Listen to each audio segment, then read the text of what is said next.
O Brasil é um dos raríssimos países do mundo que aprendeu a fazer um avião. Evidentemente não sabe fazer a turbina, não sabe fazer o avião inteiro, uma parte da aviônica, mas o Brasil é um dos raríssimos países do mundo que sabe fazer um avião. E isso foi feito por uma empresa brasileira, estatal, no primeiro momento, depois privatizada, chamada Embraer. A Embraer acabou sendo um fenômeno mundial. Ela tem duas divisões. Uma divisão é de produção de aviões para, vamos dizer, para rivalizar na aviação civil. Não faz os grandes aviões, faz aviões médios e faz aviões pequenos, jatos executivos. E nisso ela bateu um bolão, virou a principal companhia do mundo, com aviões fabricados no Brasil, gerando empregos no Brasil, gerando ciência e tecnologia no Brasil. E a outra divisão tem a ver com soberania nacional, com defesa, com a capacidade que o Brasil tem de mandar no seu próprio nariz. E é uma coisa muito importante. Desenvolveu muitas coisas importantes, desde o Chavante, que era um caça antigo lá atrás, mas mais recentemente ela amadureceu extraordinários projetos, dois. Um supercargueiro, que tem uma encomenda de 20 bilhões de dólares, emprego, salário, ciência, tecnologia, independência, soberania nacional, chama KC-390. Esmagou a competição internacional pela qualificação extraordinária. Por exemplo, o trem de pouso foi inventado, foi desenvolvido no Brasil, ou seja, nós já estamos ampliando a capacidade de fazer o avião inteiro. E um caça chamado Gripen, que os suecos resolveram, por confiar no Brasil e confiar na tecnologia brasileira, na engenharia brasileira, entregar 100% da tecnologia. Isso é uma joia também, pois esses dois projetos, na hora de amadurecer, entregaram a nossa Embraer para a Boeing. E entregaram a preço vil e sem cumprir a lei, penso eu. Mas aqui é o palpiteiro falando e eu queria vir para Campinas. Estou aqui na Unicamp, um dos centros de excelência do pensamento acadêmico, do pensamento técnico-científico do Brasil, e pedir a maior cabeça do Brasil, e certamente uma das melhores cabeças do mundo, na compreensão dessa questão da importância da indústria aeroespacial, da importância na economia, no emprego, nas contas do Brasil com o estrangeiro, e ele aceitou. E eu quero agradecer e apresentar. A apresentação vai tomar o programa todo, né? É o professor Marcos Barbieri, que é doutor no assunto, mas é especialista e treinado na França, no Canadá, enfim, a França é um desses países que, não sendo os Estados Unidos, não sendo a Alemanha e tal, consegue ter um grande protagonismo na indústria aeroespacial global, não só na parte militar, mas como sócia, vamos dizer, de metade da Airbus, que é a grande competidora da Boeing. Enfim, as qualificações estão todas dadas, mas ele tem uma coisa para além da super qualificação técnica. Ele ama o Brasil, ele gosta do povo brasileiro. Professor Marcos, muito obrigado por aceitar. Muito obrigado. E por que vender a Embraer para a Boeing não é um bom negócio? Vamos começar um pouquinho com tentar explicar um pouco o que é Embraer, né? De onde ela é a origem dela?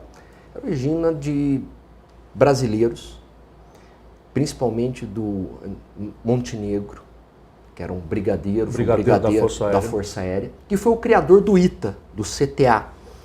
E o Montenegro, ele era do Correio Aéreo Nacional, conhecendo os Estados Unidos, ele conheceu lá o campus de treinamento, de desenvolvimento, ele falou, puxa vida, quero isso para o Brasil. É importante que nós possamos desenvolver. E aí foi quando ele começou a desenvolver, criou em 47 o CTA.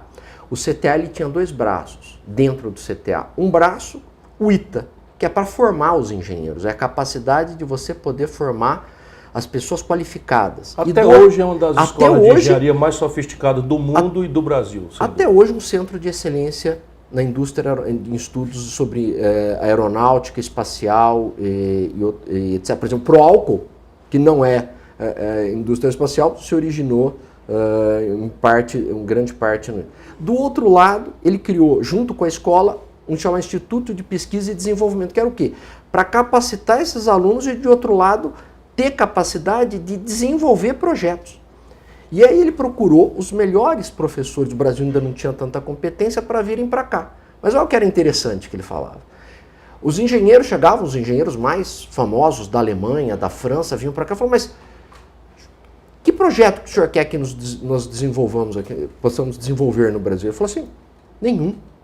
Eu quero que você ensine os nossos alunos a desenvolverem projetos. Capacite os nossos alunos a desenvolver projetos. Eu não quero que vocês desenvolvam um projeto pronto. E foi aí que nasceu. E do IPD, que era esse centro de pesquisa do CTA, e dos alunos do ITA, que eles foram desenvolvendo projetos até que eles chegaram num projeto que chamava Bandeirante. E desse projeto Bandeirante em 68... Eu viajei muito de Bandeirante. Eu te uma vez só, consegui. Esse projeto Bandeirante, eles precisavam de uma empresa para desenvolver o projeto. E esse projeto, ele foi criado em Embraer. Então a Embraer foi criada para produzir esse avião. E ao longo do tempo a Embraer foi uma empresa criada há 50 anos, nós temos 50 anos, foi feito em agosto agora desse ano, 50 anos de Embraer. E ao longo desses 50 anos ela teve o que é fundamental na área de ciência e tecnologia, o que é o quê? A aprendizagem. Nós usamos um termo em inglês chamado learn by doing, eu aprendendo fazendo. E ela foi errando, aprendendo, fazendo, se capacitando. Inicialmente ela internamente se capacitou a desenvolver novos aviões. E o que teve em contrapartida? O governo. Governo, quando eu digo, não é só o governo, algo abstrato, é o Estado, a sociedade, todos nós, enquanto contribuintes, contribuímos para a criação e desenvolvimento da Embraer. Então, foram colocados recursos para ela ser criada, ela foi criada como estatal, depois os projetos foram concentrados, a grande parte dos projetos foram concentrados dentro da Embraer. E como um projeto aeronáutico é algo muito complexo, mesmo nos final dos anos 60, 70, já eram projetos bastante complexos, o Brasil fez uma opção. Olha, nós vamos concentrar não em querer produzir o avião inteiro. Se nós tentarmos, isso na época do Getúlio, tinha uma tentativa e tinha tido alguns problemas. Falou, olha, nós vamos concentrar no que realmente é importante. O que é importante? Nós vamos ter a capacidade de projetar um avião. A partir da capacidade de projetar um avião, integrar os sistemas, que é uma coisa extremamente complexa, não é montar, é você pegar a turbina de um fabricante, pegar trem de pouso de outro fabricante ou aviônico e ter a capacidade de integrar tudo aquilo de maneira que funcione de maneira perfeita dentro daquele projeto inicial. A partir daí a capacidade de montar, vender, dar assistência. Então ela se concentrou no que nós chamamos na etapa superior da cadeia produtiva. O filé da... O filé mignon. Então, na hora que eu olho... Nós estamos falando de quantos empregos, assim, só direto nela? Só na Embraer, nós estamos falando de alguma coisa em torno de uns 17, 18 mil empregos. Olha aqui, 18 mil empregos. E os salários, provavelmente, por esse nível de qualificação, completamente fora do... Bem acima da média. E para termos uma ideia, só para fazer um comparativo aqui com a Unicamp. A Unicamp, nós temos alguma coisa em torno de uns 1.700 professores de todas as áreas, das mais diversas áreas. E é uma grande universidade. A Embraer, só de engenheiros para a área de desenvolvimento e afins, ela emprega em torno de 4.500 engenheiros. Quase 2,5 vezes toda a Unicamp, que é um dos centros de excelência do pensamento mundial no Brasil. A Unicamp, todas as áreas, medicina, economia, lá, basicamente engenheiros são 4.500 engenheiros. Por que isso? Porque eu preciso desenvolver. Talvez outros setores industriais, sem querer desmerecer, mas por exemplo, um setor automotivo. É um setor que grande parte do desenvolvimento é feito fora do país, são empresas transnacionais, grande parte desse desenvolvimento é feito fora do país. Eu vou lhe provocar com duas perguntas. Por que um trabalhador desempregado do ABC Paulista, do Morro do Rio de Janeiro, ou do interior do Nordeste, empobrecido do Brasil, tem que se interessar pela Embraer? Essa é a primeira pergunta. A segunda pergunta, e ela não pode ser multinacional? Qual é o problema? Opa, boas perguntas. Vamos lá. Primeiro, por que ela teria que se preocupar?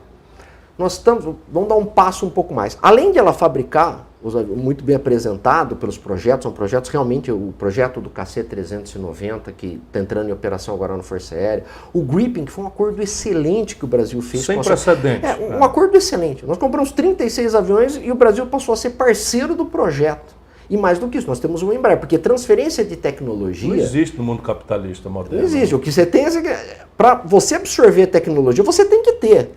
Não adianta nada ganhar um belo livro e não saber ler. Não adianta. Vamos imaginar, economista de formação, apesar de todo o conhecimento da aeronáutica, se eu chegar lá para entender o processo técnico mesmo, eu vou achar interessante passear para a Suécia, mas não vai contribuir em nada tecnicamente. Sabe que eu fui lá, né? Fui lá na Saab conversar sobre isso, entrei no cockpit do primeiro Gripen e eles me levaram para o simulador de voo. Eu voei no Gripen na costa do Rio de Janeiro. É uma coisa criminosa o que estão fazendo. Mas, enfim, vamos continuar conversando. Além disso, o que tem em Embraer que ela tem uma importância tão grande? Além da questão do avião. Vamos lá, alguns pontos econômicos, depois para as questões estratégicas.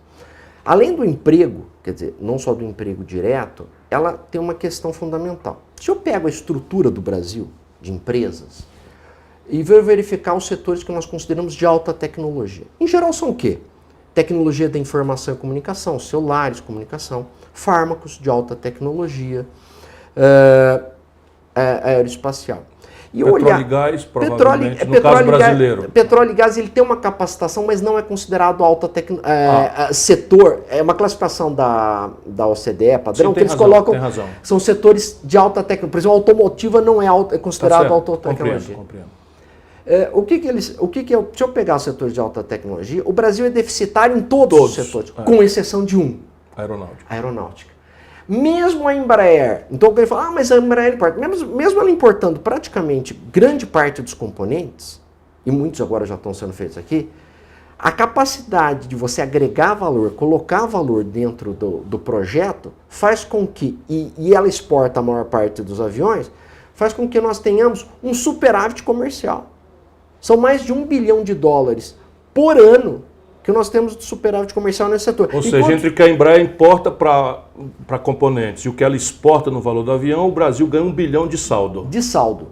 Pelo menos $1 bilhão. Emprego, dólar. Dólares entrando, o que é fundamental numa... E inteligência tecnológica que tem radiações, não tem? Muito mais importante até do que $1 bilhão é a questão que nós estamos vivendo agora, de olhar no mundo, novas tecnologias, avanços tecnológicos, que é o chamado um conjunto, alguns chamam de até uma nova revolução tecnológica, chamada de indústria 4.0. O que é a indústria 4.0? Inteligência artificial. Mas inteligência artificial é uma coisa... Quando eu comecei a estudar, eu falei, não sou engenheiro, eu falei, o que é inteligência artificial? E eu tive a oportunidade de entrar num projeto, eu falo, por exemplo, se alguém tiver aqueles aplicativos de localização para chegar no horário, lá, eu vou me deslocar para São Paulo, eu preciso ter uma ideia, aquilo é inteligência artificial. Ele vai recebendo informações, ele vai processando aquelas informações e indica, olha, se você sair agora aqui de Campinas, você vai chegar em São Paulo... Waze, Google Maps, essas coisas, tudo é inteligência artificial. Tudo é inteligência artificial. Todos eles são inteligência artificial. O Google, Internet das coisas. Quando eu processo essa quantidade de informações, que eles chamam de Big Data, que inclusive eu risco de utilizar isso para fake news, para problemas que se tem esse conjunto. Novos materiais, questão de novas energias.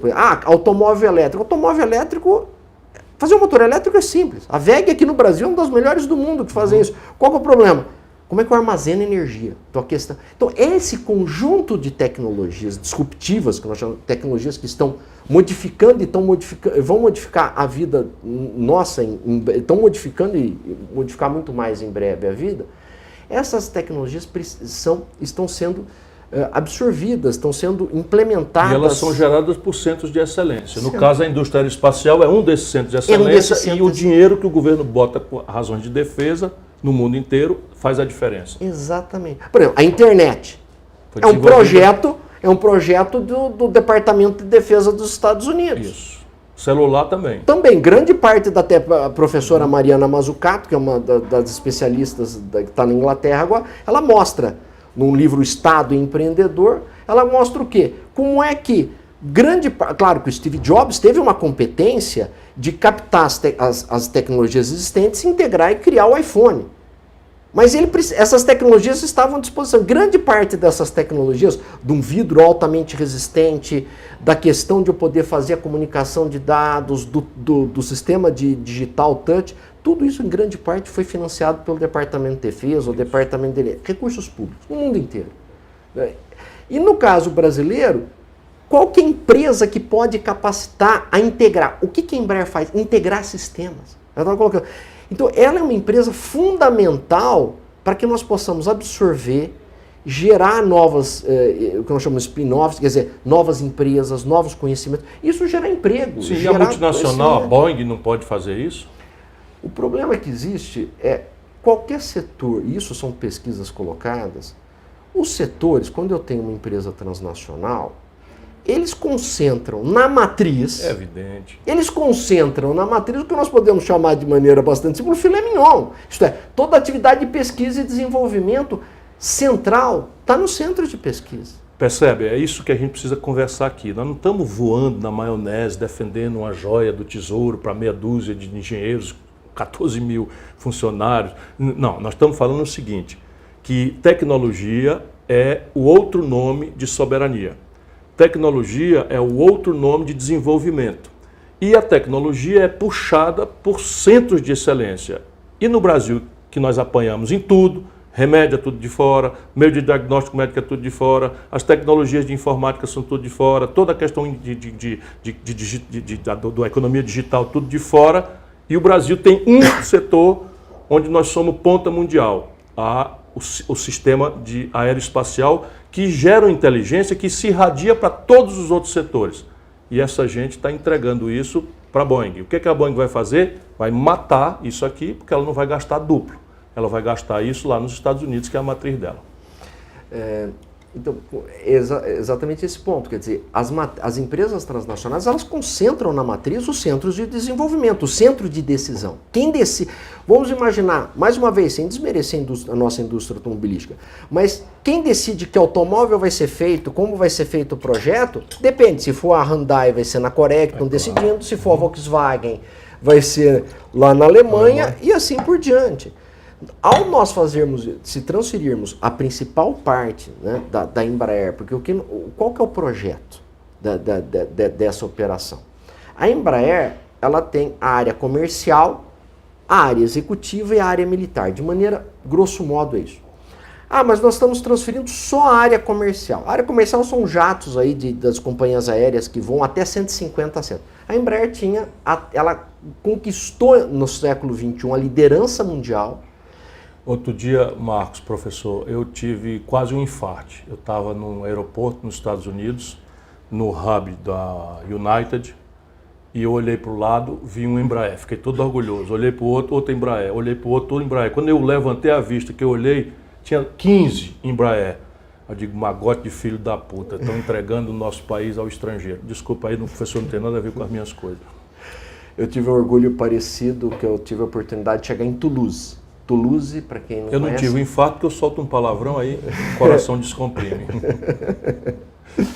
Eu tive a oportunidade de ir para Toulouse, conhecer o centro, a indústria aeroespacial francesa. Foi lá que você se especializou, inclusive, outro curso, um curso adicional, foi um dos cursos pós-doutorado. Não chegou a ser um pós-doutorado, foi um curso mais curto, mas tive a oportunidade de conhecer a indústria, visitar as empresas e estar lá em Toulouse. E eu tive a oportunidade que eu saí da Alemanha para Toulouse num avião da Embraer. Eu tive a oportunidade de chegar no centro da indústria aeroespacial francesa num avião desenvolvido e produzido no Brasil. Isso é uma questão que... Sim, eu interrompi seu raciocínio, mas você estava dizendo que a Embraer tinha esses três núcleos, o núcleo comercial, o núcleo militar e o núcleo executivo.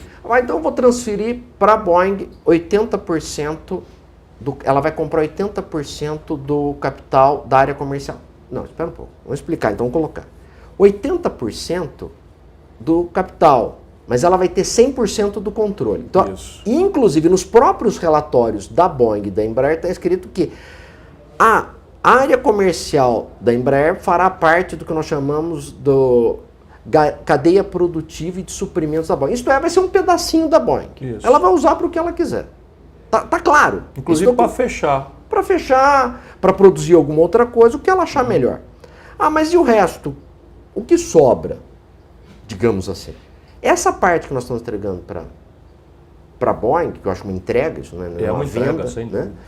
Isso representa, do ponto de vista de receita, colocando os históricos para trás, alguma coisa de 55% a 60% do faturamento, só que representa 90% do lucro.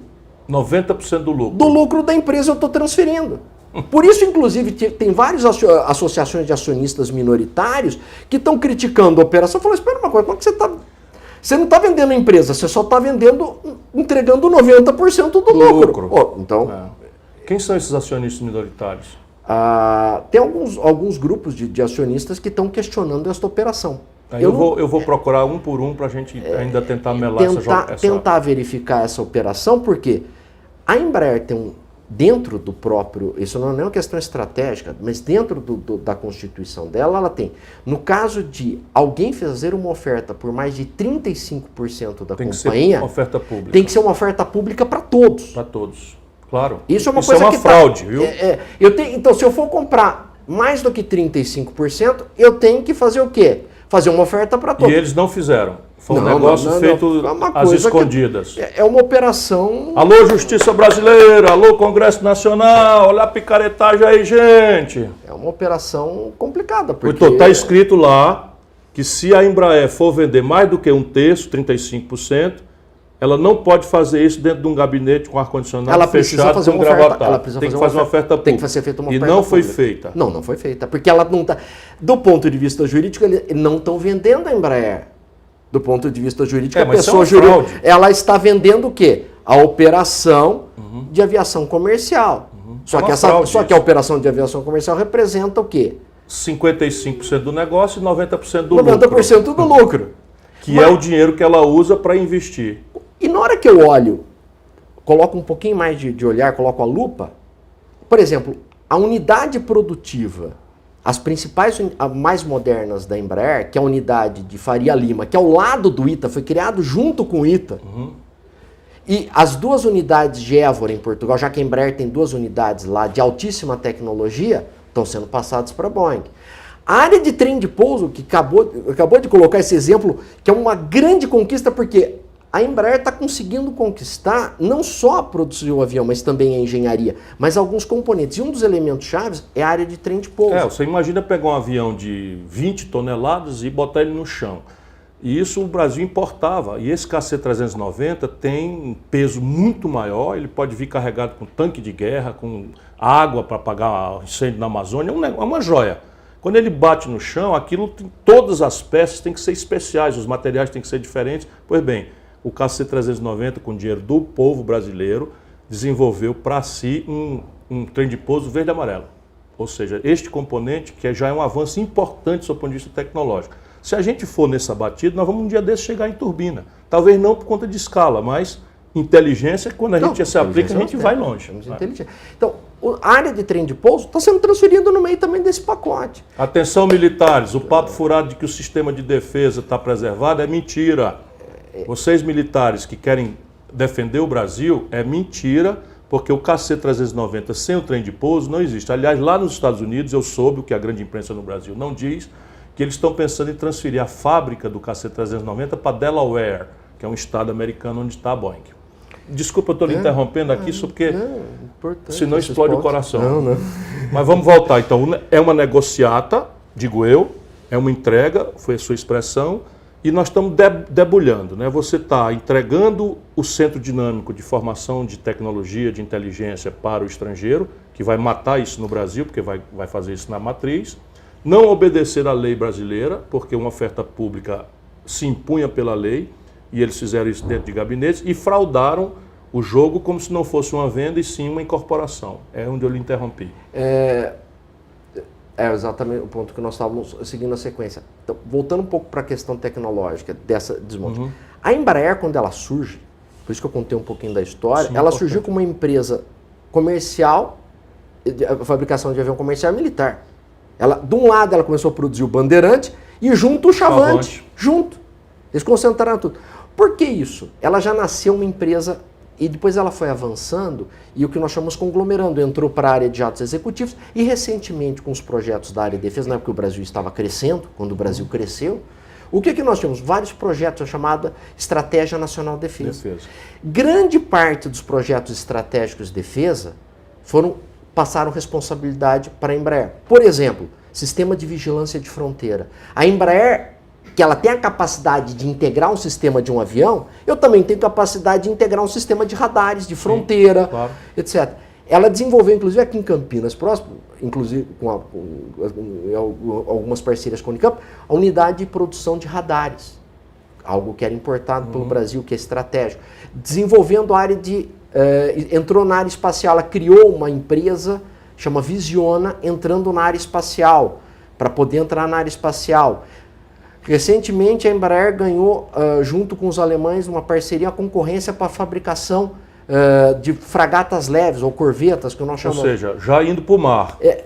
O que a Embraer, do ponto de vista estratégico, ela é a única grande empresa de defesa que o Brasil tem. E ela é responsável pelos projetos estratégicos. Se eu olho lá, quais são as 100 maiores empresas de defesa do mundo, que é um relatório que sai anualmente, os suecos que fazem, um órgão que chama CIPRI, a Embraer entrou e está lá, só a área de defesa, eu não estou contabilizando essa área, como empresa. Ah, mas isso daí não vai ser vendido. Não, não vai ser vendido, só que existe um problema. Ela foi criada integrada. É evidente. O centro de produção... Explique melhor isso daí. Quer dizer, então eles anunciaram para os militares que estão aí com o Bolsonaro e estão com essa desculpa. Não, venderam só a parte comercial, a parte de defesa não foi vendida. Mas evidentemente que ela é uma empresa integrada, a engenharia é a mesma. Mas o senhor que deve explicar. Explique para as pessoas que provavelmente a médio prazo, toda a estrutura de defesa da Embraer também vai colapsar. Eu tenho uma estrutura de defesa montada, um laboratório. Esse laboratório, os engenheiros que trabalham, ele serve uma hora para fazer, por exemplo, eu tenho um especialista em asas, desenvolver projeto de asas. Ele está desenvolvendo projeto de asas de um avião comercial ou de um avião militar. Ele tem a capacidade de integrar, ele é um engenheiro responsável por integração de sistemas. Ele integra os sistemas de um avião comercial, de um jato executivo, ou ele integra um sistema de vigilância de fronteiras. Então, essa capacidade que tem, os laboratórios que eu tenho, são únicos, são integrados. Não é a Embraer só que é assim. A própria Boeing é assim, a Airbus é assim. As grandes empresas, para enfrentar a concorrência internacional, elas se conglomeraram, se concentraram, se tornaram grandes empresas. Nesse ponto, mundial. A Embraer aguenta sobreviver sem se conglomerar? Não, não tem como. Ela não. Como é que eu vou manter? Como é que eu vou manter uma empresa? Tem duas hipóteses. Uma, ou a Embraer vai perder a capacidade de gerar desenvolvimento. Então, provavelmente, ela, com o tempo, qual o risco que corre para a área militar? Ela se tornar uma oficina de manutenção. Sem capacidade de gerar novos projetos e novas tecnologias. Esse é o risco. Vocês entenderam bem? Repare, nós hoje estamos desenvolvendo capacidade para proteger a fronteira do Brasil, não só com avião desenvolvido pela Embraer, um cargueiro, um caça, etc. Mas sistemas de satélite, de controle de fronteira, de controle até de ocorrências minerais, por radares sensíveis a ocorrências minerais, proteção do meio ambiente, uma série de coisas. Se você entrega o centro da Embraer, que é a inteligência tecnológica, para uma empresa estrangeira, isto matando, vai para a aviação civil, não tem mais como você continuar desenvolvendo a parte militar. Estou só repetindo o que o professor disse. Ou seja, o brigadeiro Montenegro deve estar revirando no túmulo, mas os atuais militares brasileiros, eu acredito que muitos deles não estão devidamente informados. Ou se estão informados e aceitam isso, é porque são traidores da pátria, negando a tradição do país. O risco da área militar é muito grande, porque se o Estado quiser manter, ele vai ter um custo muito alto. É evidente. O custo de manter, por exemplo, vamos supor, não, mas eu vou desenvolver um avião sem área comercial. Qual o custo que o Estado vai ter para fazer isso? É evidente, não paga, não tem chance. Não paga. No mundo inteiro ela é integrada porque um lado comunica com o outro. A área militar, se eu for desenvolver um projeto civil e fizer algum recurso público, a OMC vem em cima. A OMC tem, são as regras do OMC. Não posso utilizar, a Organização Mundial do Comércio não posso usar. O que todos os países fazem? Você desenvolve, coloca recursos na área militar, desenvolve a tecnologia militar, essa tecnologia vai para a área civil. Onde que eu tenho o faturamento. O mundo inteiro é assim. A América do Norte é a potência que é por causa disso. Eles proclamam o liberalismo para todo mundo, mas os trilhões de dólares que eles gastam em pesquisa, desenvolvimento para pretexto de defesa e militar ou de saúde é que explicam por que a indústria americana é a mais potente do mundo. Nós estamos indo na contramão, Ciro. Os Estados Unidos estão protegendo as empresas dele. Sim. A empresa Qualcomm, de alta tecnologia... Trump proibiu que os chineses proibiu que chegassem perto da Qualcomm. Capitalismo para os outros e proteção para eles. A Alemanha acabou de estar criando um fundo de altíssima capacidade... 160 bilhões de euros. Para a proteção das empresas alemãs. de alta tecnologia. A nossa grande empresa de alta tecnologia, nós estamos indo exatamente o quê? No caminho oposto. Mas deixa eu lhe fazer uma pergunta. Do que está sendo feito no mundo. Isso não é uma empresa privada, a Embraer não foi privatizada, essa desgraça não já está feita? O governo pode fazer alguma coisa? Podia fazer alguma coisa? Podia, sim. O quê? Primeiro que, apesar de ela ser uma empresa privada, vamos colocar, ela foi criada pelo governo como estatal. Os recursos de desenvolvimento e formação de mão de obra foram do governo. Os recursos para financiar a exportação, como é em qualquer lugar do mundo, grande parte disso foram recursos públicos. Os projetos Ou seja, militares, todas as exportações da Embraer são financiadas até hoje pelo BNDES, dinheiro público. Portanto, o governo, até por isso, já teria uma influência. Já seria o suficiente. Mas agora vamos matar a charada. Quando ela foi privatizada, você criou uma ação chamada Golden Share, uma ação especial. Isso aí não tem nada de intervenção disso. Quem criou isso foi a Margaret Thatcher nas privatizações britânicas. Que é o quê? Quando eu tenho uma empresa que é estratégica por algum motivo, eu passo para o setor privado, mas o governo ele fica em algumas operações que são delimitadas, fala, olha, o governo tem que dar anuência, ele tem que aprovar. Então uma empresa é repartida em ações. O governo privatiza, dá o controle das ações para a empresa privada, mas nos setores mais agudamente sensíveis, seja por razão tecnológica, razão de defesa, razão de comércio exterior, razões sensíveis, o governo, ao privatizar, mantém uma parte do capital, minoria, mas com uma personalidade diferente. Eles chamam em inglês Golden Share, que na tradução seria o seguinte, pedaço de ouro. Então o pedaço de ouro da Embraer pertence ao governo e ao povo brasileiro. E esse pedaço de ouro permite que o governo brasileiro vete esse negócio, por razões óbvias que nós estamos tentando explicar aqui. E simplesmente o governo do senhor Jair Bolsonaro pegou esse pedaço de ouro e entregou por vassalagem aos americanos. Vocês não têm vergonha não, ministros militares que estão nesse governo? Vocês não se constrangem em nada com isso? Vocês vão ter que responder por isso diante da história. Sou eu que estou dizendo, não é o professor. Então, essa operação, ela permitia com que o governo simplesmente vetasse a operação. Não aceita. Até pelas questões, digamos assim, em âmbito internacional, se eu não tivesse o governo sinalizasse o contrário, talvez ele nem precisasse usar isso, era só uma sinalização. Bastava sinalizar. Sinalizar que olha, não recebemos vocês no nosso claro. na operação. Esqueça o BNDES. Pronto, bastava dizer isso. Esqueça o BNDES e já tinha o direito de vetar. Quem é o controlador da Embraer, professor? A Embraer ela é uma empresa pulverizada, de capital pulverizado. Eu não tenho um controlador. Isto é, ela segue um padrão de que... Só que ela criou uma seguinte regra. Independente da quantidade de capital que alguém tenha da Embraer, nenhum acionista pode ter direito a mais de 5% do voto. Isto é, para distribuir o capital. Outro ponto, os acionistas estrangeiros, independente da quantidade de capital que eles têm, eles não podem ter mais do que 40% do capital votante. Então, quando ela foi privatizada, foram criados alguns mecanismos, além da Golden Share, foram criados alguns mecanismos de proteção da Embraer. Como eu estou vendendo uma parte aqui, e não o CNPJ Embraer aqui em cima... Isso é uma fraude. Né? Parte desses pontos daí passam a ficar... mas eu vou manter o controle da Embraer, mas eu estou transferindo para a Boeing o controle. Está escrito lá, não sou eu que escrevi o relatório. Tá aqui. A área comercial da Embraer passará a fazer parte da cadeia produtiva e de suprimentos da Boeing. Literalmente é isso. Sim. Significa, passa a ser um pedaço da Boeing para a Boeing fazer. E a Boeing, inclusive, se nós temos acompanhado um pouco o noticiário, tá mal das pernas. Ela está tendo problemas na área de engenharia. Não, esse 737 MAX hoje parece até escandaloso e criminoso. Esse 737 MAX, que é um prejuízo monstruoso, matou já quase 1 milhar de pessoas.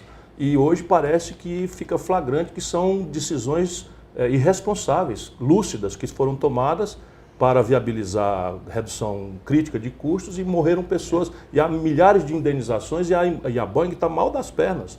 Né? Quem vai sustentar e quem está sustentando a Boeing é o governo americano, por essa mesma lógica que nós já descrevemos aqui. Então eles estão com... Eu tive a oportunidade de estar na Boeing, em Seattle, em 2011. E já estava claro lá que eles tinham algumas deficiências na área de engenharia. Apesar da competência que eles têm, não vamos desmerecer, mas eles tinham algumas deficiências na área de engenharia lá. Que estão agora, com o passar do tempo, estão se tornando. E um dos objetivos da aquisição da área comercial da Embraer é exatamente se apropriar de parte da competência de engenharia da Embraer. Sim. Isso não sou eu só que falo. Um dos principais especialistas em indústria aeronáutica americana colocou isso. Mais até do que os aviões e que a linha comercial, é a competência que a Embraer tem para desenvolver aviões. Estão comprando inteligência. Estão comprando inteligência. Então, mas quem é o controlador? Quem que foi que tomou essa decisão de vender para a Boeing? Como é que essa decisão foi tomada? Quem tomou essa decisão? A decisão da Com quem que eles negociaram? A direção Boeing. da Embraer negociou com a direção da... E a direção da Embraer é nomeada por quem? Você sabe, deixa eu lhe contar aqui uma peculiaridade. Na campanha, eu fiz uma carta para a Boeing e uma carta para a direção da Embraer, suplicando, muito respeitosa e humildemente, que eles não consumassem aquele negócio de gravíssimas consequências para a sorte do Brasil na iminência de um processo eleitoral.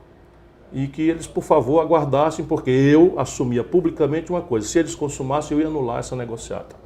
A Boeing me respondeu polidamente que, de fato, respeitava, levava em consideração os meus argumentos e tal. Você sabe que até hoje eu não recebi uma resposta da carta da direção da Embraer? Vamos lá, quem controla a Embraer não é um banco?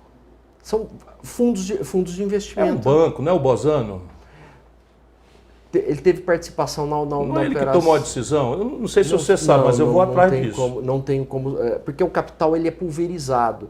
São vários investidores. Uhum. Então, esses vários investidores estão pulverizados. E o preço? Eu acompanhei na data, e outra coisa que quase me dá um infarte, o Brasil vai me matar. Por isso que eu tenho que falar um palavrão de vez em quando. Eu soube na época, porque aconteceu mais ou menos parecidos, dois negócios. O Copacabana Palace, hotel do Rio de Janeiro, foi vendido por uma multinacional. Isso. Por um valor 1 bilhão menor do que da Embraer. Eu não posso acreditar nisso, fui conferir, verdade. Um hotel, que é um prédio, basicamente, com uma grande tradição, uma coisa mais, um prédio. Foi vendido por um preço 1 bilhãozinho menor apenas do que a venda da Embraer. Depois, a nossa Natura comprou a Avon, empresa de cosmético, por um preço maior do que o da Embraer. É razoável esse preço? Ou não tem jogada por fora aí? Ou pelo menos fumaça de jogada por fora? O que foi feito eu não tenho... Ninguém sabe. Ninguém sabe. Agora, o valor é baixo, Uhum. Porque a Embraer... E se fosse feita uma oferta pública, o que aconteceria com esse preço? Provavelmente seria muito maior. É evidente que seria muito maior. Provavelmente ele teria que ser maior. E qual o problema que eu tenho? O valor colocado, a Embraer ela tem carteira de aviões vendidos. Alguma coisa na faixa o quê?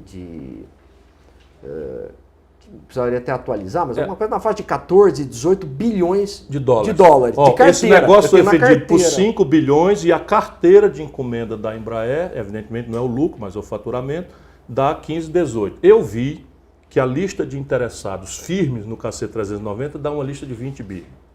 Portugal já comprou 3 agora. Por 1 bi, quase. Quase. Porque não é só o avião que ela comprou. É evidente. É o avião, o serviço, o treinamento. Lógico. Excelente. Um ótimo negócio para Portugal e para o Brasil. E para o Brasil, sem dúvida. Essas operações de... o ponto eu considero o valor extremamente baixo para uma operação. Para o mercado. Eu sou um economista. Eu estou parecendo que estou conversando com um engenheiro aeronáutico de primeira, mas é um economista de qualificação e especializou-se e focou seu estudo, seu brilho e é respeitado mundialmente como expert no setor, mas é um economista.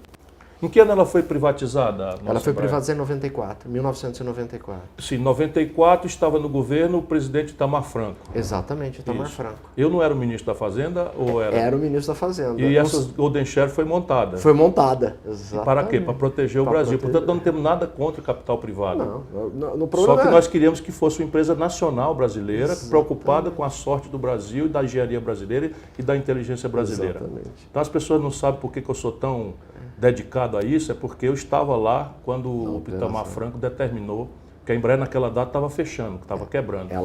A privatização dela, ela foi um elemento necessário naquele momento data. E ela trouxe, nós sabíamos disso. E ela trouxe, inclusive, uma capacitação gerencial que foi acrescida depois, bastante elevada. Então, a essa altura, vamos ter clareza, não temos nada contra ela ser privada, nós temos tudo contra ela ser entregue a uma multinacional estrangeira.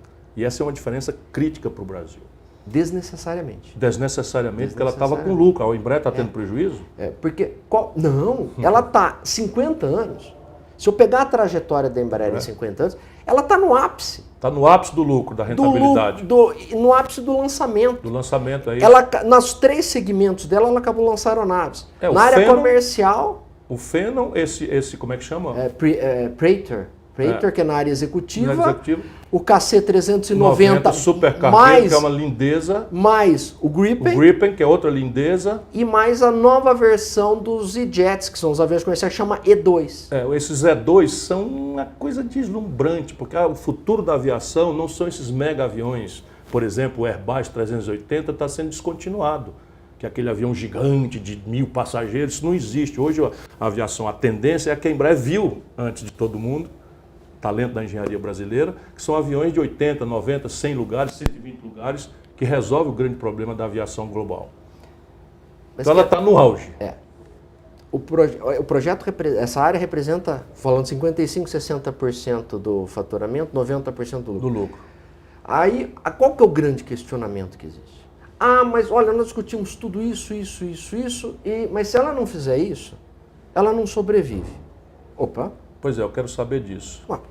Porque esse é o argumento. Conta tudo. Não, ela é estratégica, ela é importante, ela é uma empresa... Sim, a Bombardier foi incorporada Nós temos agora, a Bombardier foi incorporada pela Airbus. Então vamos comentar um pouquinho do negócio da Bombardier. É interessante. Totalmente diferente. Explique para o nosso povo. A Airbus, que era a grande concorrente da Embraer. A Bombardier era uma espécie da Embraer do Canadá.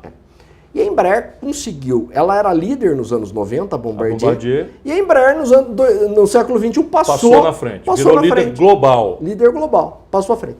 E nessa, a Bombardier, tentando recuperar a competência, ela desenvolveu um avião muito parecido com o E2. Não vamos desmerecer tecnologicamente claro. um avião também bom.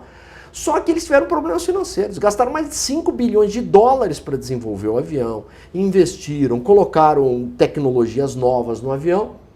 Agora a Embraer vem com o E2, com a mesma tecnologia, com menos de 2 bilhões, lançou outro avião. Mas não é essa a questão. Esse avião para Bombardier era um avião que, usando uma linguagem um pouco popular, era um mico financeiro do ponto de vista, que precisava ser colocado o quê? No mercado. É um avião que precisa entrar no mercado. Então a Bombardier estava com dificuldades. E apesar da Bombardier ser uma grande concorrente da Embraer, o forte da Bombardier não é a comercial, é executiva. É isso. A Bombardier, o forte, ela é executiva. Eles fazem jet ski. Executivo, jatos. Terceiro ponto, a Bombardier não é estratégica como a Embraer, porque ela não entra na área de defesa. Claro. Essa empresa... Mas o acordo, ainda mais, o acordo obriga a preservação dos fornecedores locais. A Embraer entregue, não tem compromisso, nenhuma cláusula nenhuma de comprometimento com os fornecedores locais. Por exemplo, o caça Gripen, o capacete é integrado ao avião. E ele ia ser fabricado, vai ser fabricado, começou a ser fabricado no Rio Grande do Sul. Babau. Vai tudo para o espaço. O que os canadenses fizeram?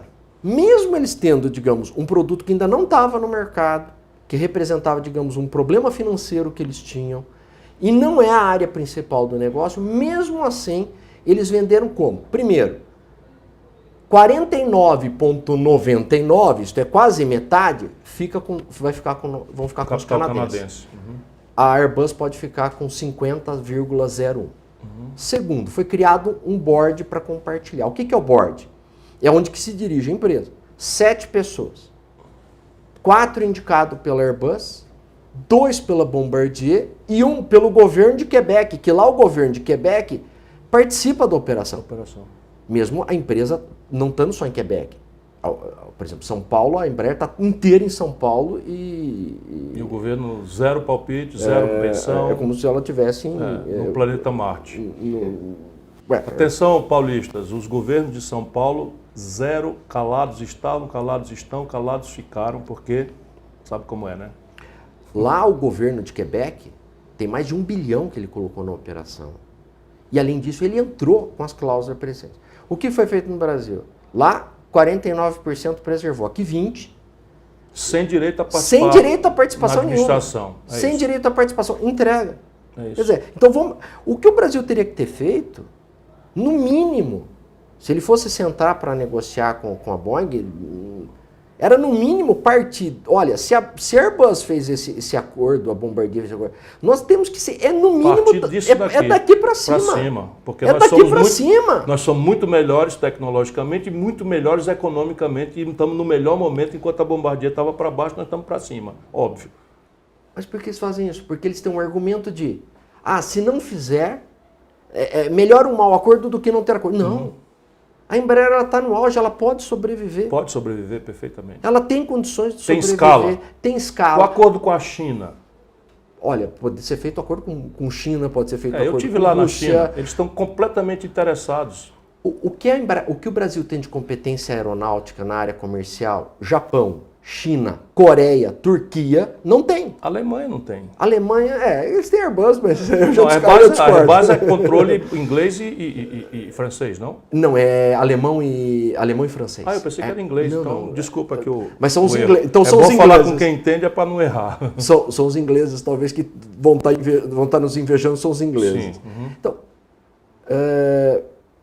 como é que ele tem competência para poder negociar? Sim. Então, eu poderia negociar com empresas de outros ganhar países. escala. Ou mesmo a Boeing, numa situação de comprometida, como é que ela está demonstrando, Isso. é feita uma negociação dessa maneira. Ruinosa para o Brasil e para os Qual acionistas. o grau de negociação que é feito? Como é que os acionistas minoritários tiveram oportunidade de participar disso? Tem registro, tem ata?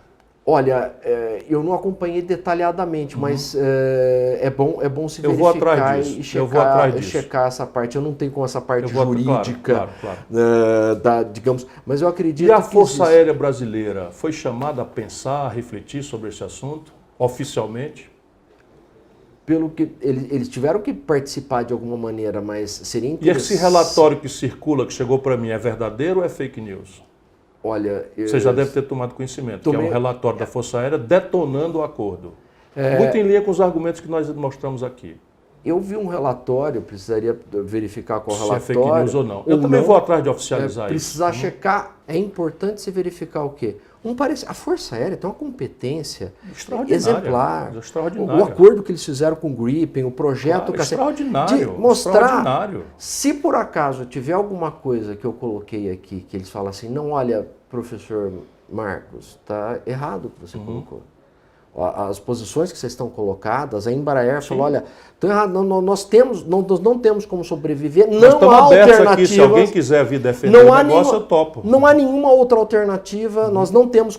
Porque a Embraer ela tem no mínimo 10 a 15 anos de sobrevida. É evidente, em com 10, esses produtos 15 anos, novos, tudo acontece. O que se pode negociar de várias maneiras, acordos com outras empresas de outros países, ou mesmo... Nada contra os Estados Unidos, até com os próprios americanos, que poderia ser negociado em outros termos, que preserve emprego, que preserve tecnologia, soberania, inteligência. Saldo comercial.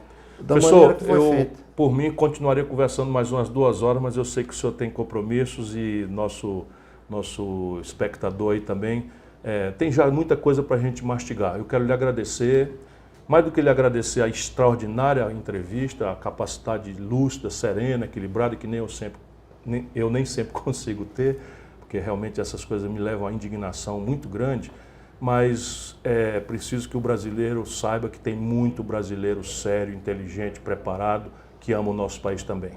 E o professor é um desses exemplos que a gente tem que se orgulhar. Está aqui na Unicamp, brasileiro. Obrigado. Muito obrigado.